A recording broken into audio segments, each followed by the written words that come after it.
Ah, aku jelas kamu lagi ya. Kamu ini kira main-main ya? Aku ini bukan dari pangkat dari presiden punya negara punya. Kalau dulu luar negeri punya ada rahasia. Dan saya sampaikan ya, tidak main-main.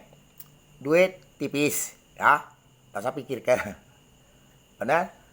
Dan kamu ajak naik helikopter di Jepang. Saya, kata saya, Semoro itu di tempat mesin helikopter. Tahu? Nah, YouTube itu kau buang dewek. Suruh orang-orang yang terlibat semua masuk di mesin helikopter, mesin komputernya, termasuk di kabelnya. Belum dikeluar itu. Nanti kami usah keluar. Jadi kami tidak perlu nak pangkat-pangkat yang dari pemerintahan, menteri jenderal. Tak ngomong Prabowo, kami di belakang dulu. Dan cucu saya pun tidak mau jadi presiden, tahu? Kamu tidak tahu?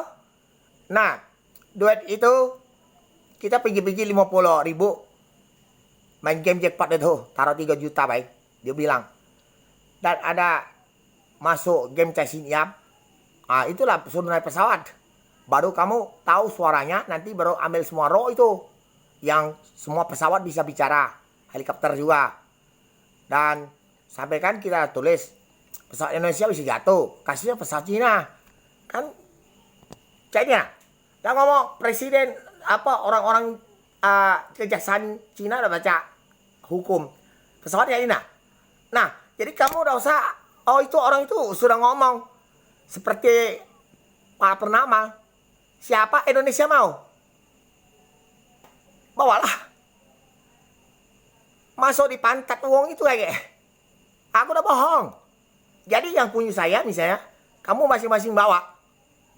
Di 1 mili atau 0,000,1 mili. Di pantat itu.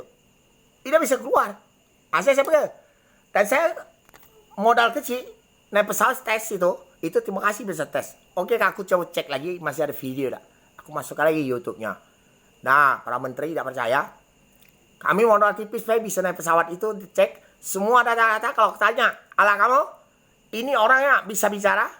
Itu ada orang-orang yang mati belum keluar. Kamu dosa. Makanya dia sengaja hancur ke kamu juga bisa. Saya tidak bohong kamu lah. Dewa langit ada Gyeongyong Chonggi. Ini Gyeongju yang bahasa Cina-nya. Artinya cek bel. Dan untuk semua komunitas cewek yang lain tidak terlibat, yang misal ikut double nail festival itu, diam saja ya. Kami urus semua. Dikeluarkan foto Kwan Im, itu kayak mirip. Biar kau lihat. Tidak bohong. Ya.